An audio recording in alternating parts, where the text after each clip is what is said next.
Hi friends, and welcome to the Postmortem for Kaiju Body Dungeon. Today's the first and last and only video for this game as far as I know, and oh boy, has it been a wild ride. Anyways, thanks for joining me for this video. I've divided the video into 4 sections to make it easier for you to navigate. First we have backstory, where I discuss why I started the game in the first place. Then we'll talk about problems, where I talk about the obstacles that I faced in making the game. Then we'll talk about process, where I talk about some of the solutions I found to the problems I had, and talk about how I felt while making the game.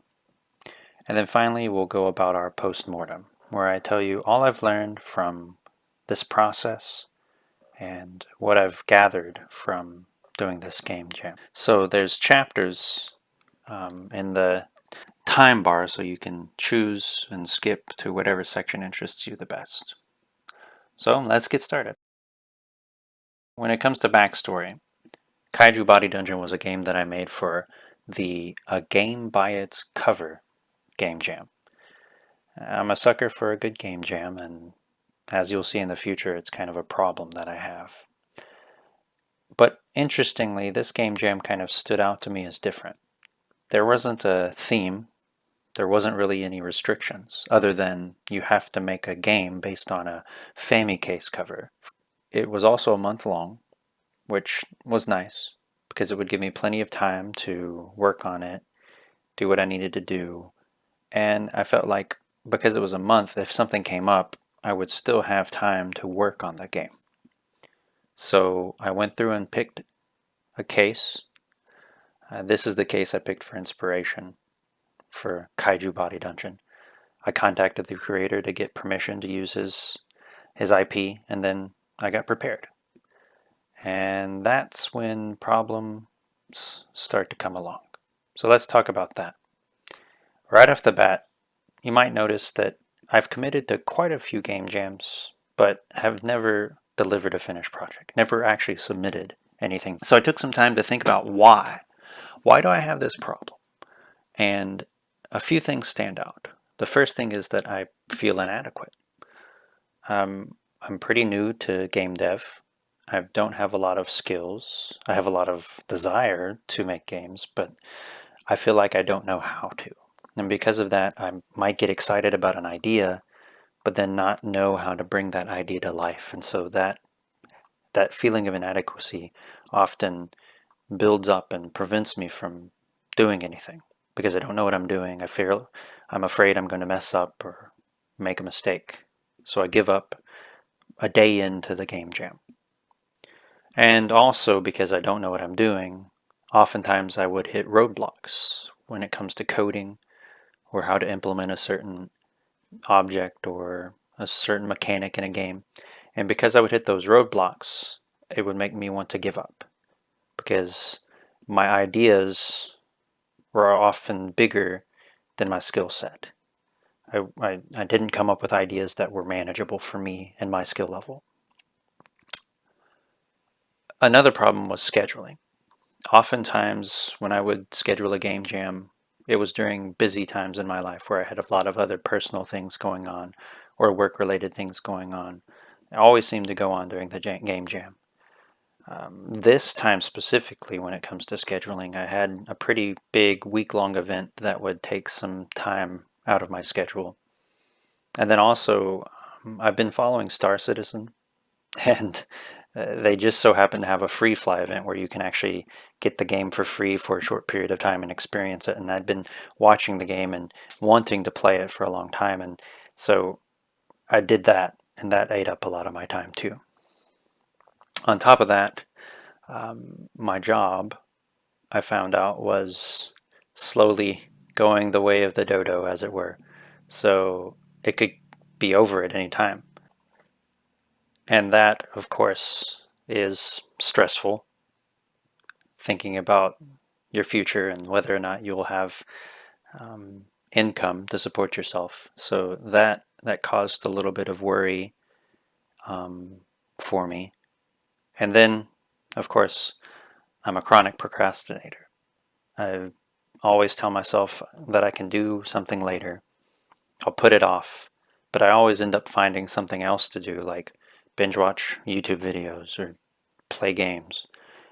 And because of all these things, they kind of add up, and it makes it seem like I would never get a project done. And I kind of have a bad track record for it.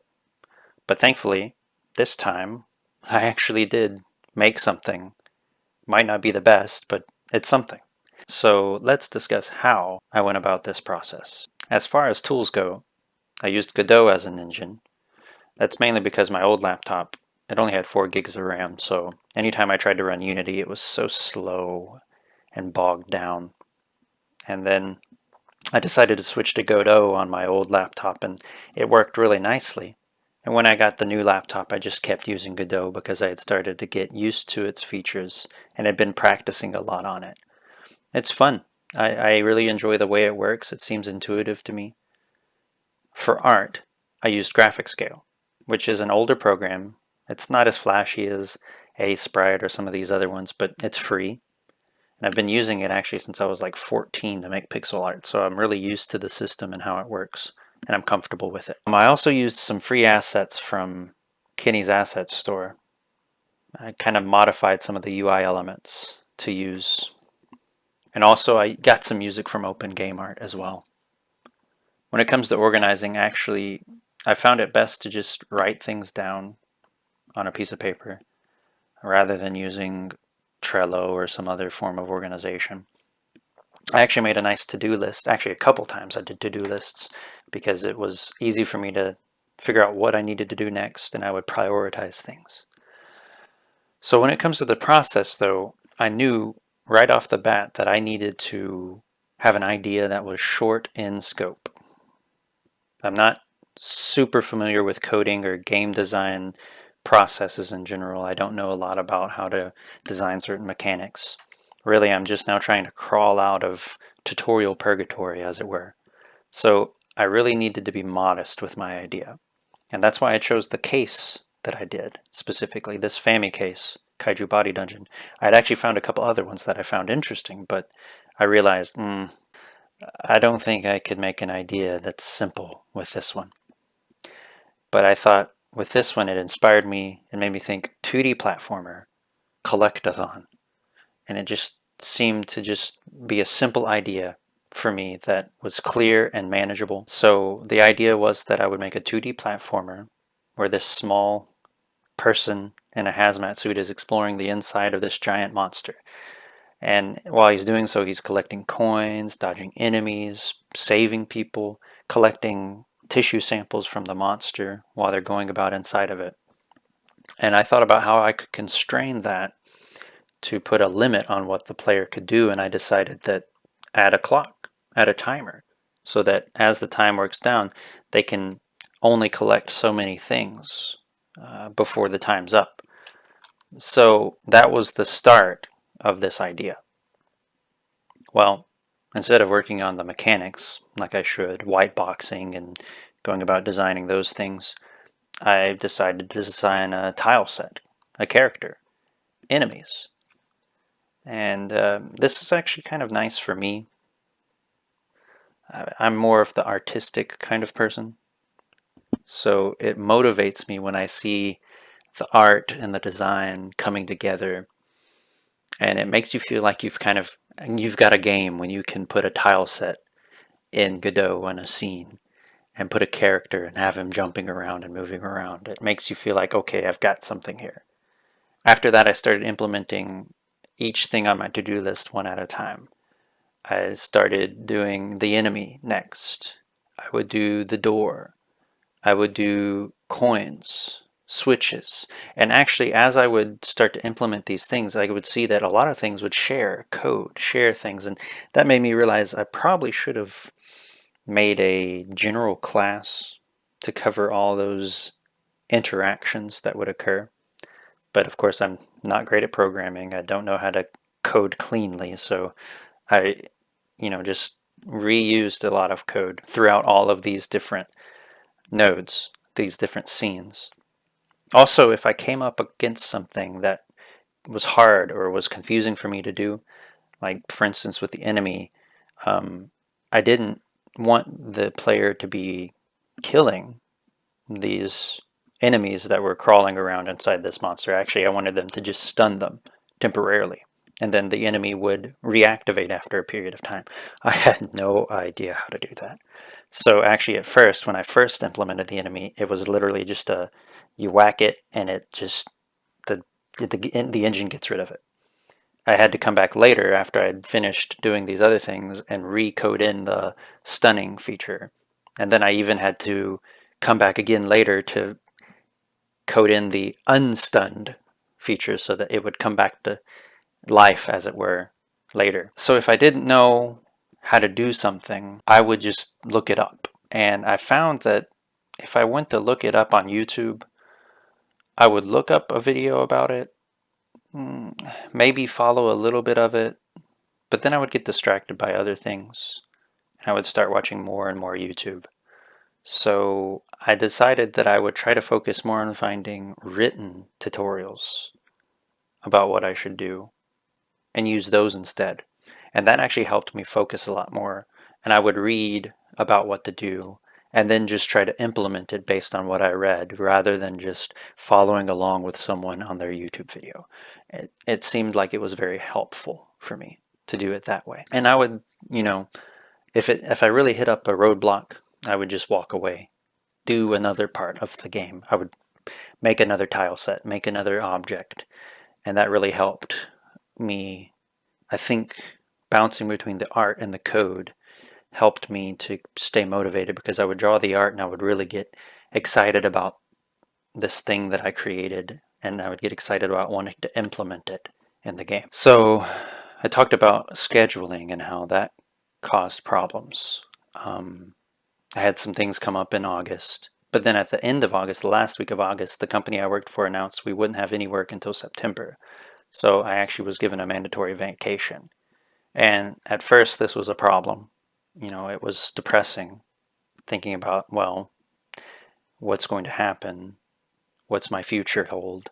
So I ended up, because I kind of was negatively impacted by that, wasting a lot of time doing unimportant things, like playing Star Citizen. But a day or two into that week of no working, it was about 10 days or so, about a day or two in, I realized, you know what? Why don't I take these 2 or 3 hours in the morning that I would have been working? Why don't I take those hours and instead of wasting them, why don't I just treat this game project as my job? And so for the rest of those 10 days, I would just, for 2 or 3 hours a day, first thing in the morning, sit down and work on stuff. And it really helped having that structure, treating it like a job. And I would set goals and work on little things every day. And it helped me to make steady progress. And I really liked that. Now, to be honest, I had the idea that I had, even though I felt like it was simple, it was still much larger than my skills could handle. Like I had ideas about having procedural generation on the inside of these kaiju. Not necessarily the general shape of them, but like maybe in the stomach, there would be buildings that it ate. And so each time you went in the stomach, the buildings would be a little bit different, or certain parts of their body would have different shapes inside the body part. So I really wanted these large Metroidvania style dungeons. I wanted it to be where there were multiple kaiju types, multiple enemies within the kaiju, that the timer was set up in a way that you only had so much time and you couldn't actually collect everything inside the kaiju. You had to pick and choose what you wanted to do, and based on what you picked and chose, at the end of the level, you would go to a shop and you could upgrade your systems based on how many samples you collected, based on how many coins you got, based on how many people you saved. All these ideas were floating around, but I realized I didn't have time to do them. I had to pare down what my scope was. The original idea of saving people, gone. Procedural generation, gone. Large dungeons, gone. Had to shorten it to just one small dungeon. Only one kaiju type. Only one enemy. One puzzle system within the body. I wanted, in the lungs, I wanted there to be like bouncy sacks that you could bounce around on. In the brain section, I wanted to be there to be like zaps of electricity between the neurons that you had to dodge. None of that. The only thing I really got in as a trap was acid. The only thing I got in as a puzzle was these little nerve nodes that lock and unlock doors. I did this so that I could focus on getting something, anything, published and put out. At the same time, I started working on this YouTube channel. I was redesigning my studio branding as well to make it more clear, more concise, and in harmony with my goals. So I wasn't 100% focused on the project, but the other things I was doing, I would say contributed to me being more motivated toward the project. So finally, what did I learn? What did I learn through all this process? Well, a few things that I can think of. One, a little every day is much better than a few days of long, hard work. I found it better to just work on specific goals. If I got motivated and I got energetic about what I was doing, I might continue to work on it past my allotted time, but a little bit every day. It doesn't have to be a lot, but when you see those little steps of progress, it motivates you to keep going. Another thing I learned, when you're hitting your head against something, for me, especially with the coding and the systems designing certain parts of the game, certain mechanics, I would hit my head against something. Well, I would walk away from it. In the past, I might just give up, but I found what works for me is walking away, going for a walk, spending time with my wife, talking with friends. And what I found would happen is while I was doing that, my brain would keep working through this problem and I would realize, oh, that's what I was doing wrong. Or, oh, I need to try it this way. And the problems would start to work themselves out.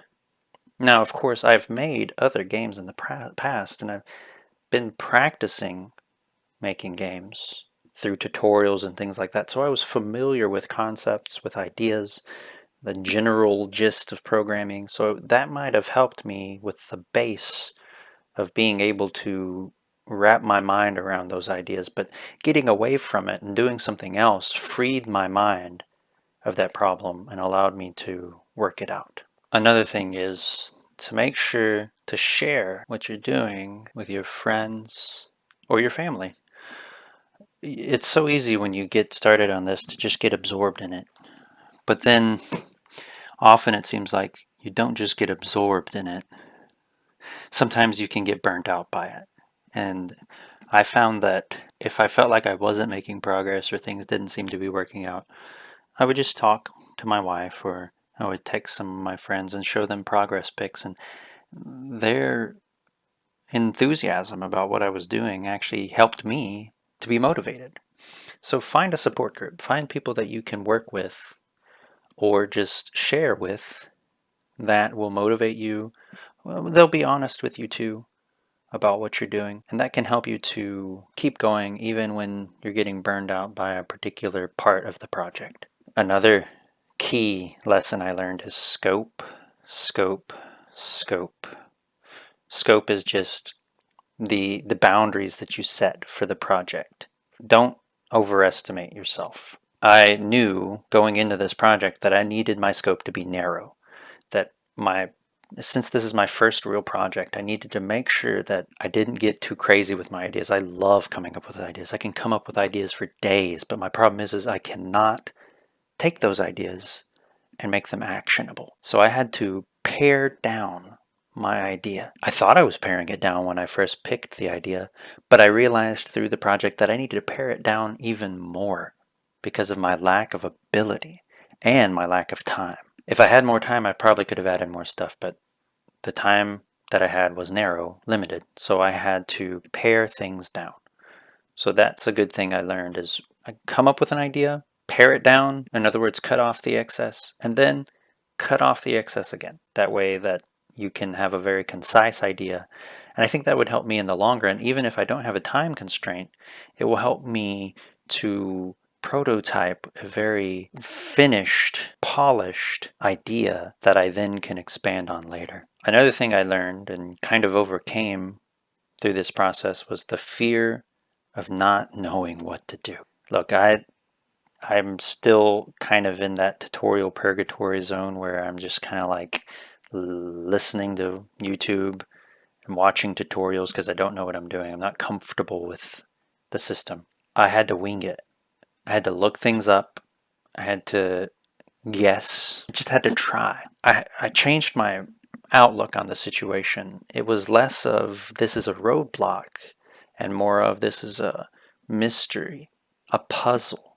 This is less of a deficiency on your part and more of an opportunity to learn. And as I learn to do these things, it's become little tools in my design toolbox. So overall, was the game perfect? No, far from it. There's so many things that I wish I could have done better. But am I proud of it? Most certainly. I am very proud of what I was able to accomplish. So now, what's next? Well, I do have some ideas of some games that I would like to work on, but I'm thinking about waiting until later in September to start working on those. Also, I'm thinking about planning on playing some of the games from this game jam and streaming those as well. If you have any ideas, please let me know. Feel free to subscribe and like and leave a comment down below telling me if you liked the game or not. And tell me if you think of anything that you would like me to talk about or try in the near future.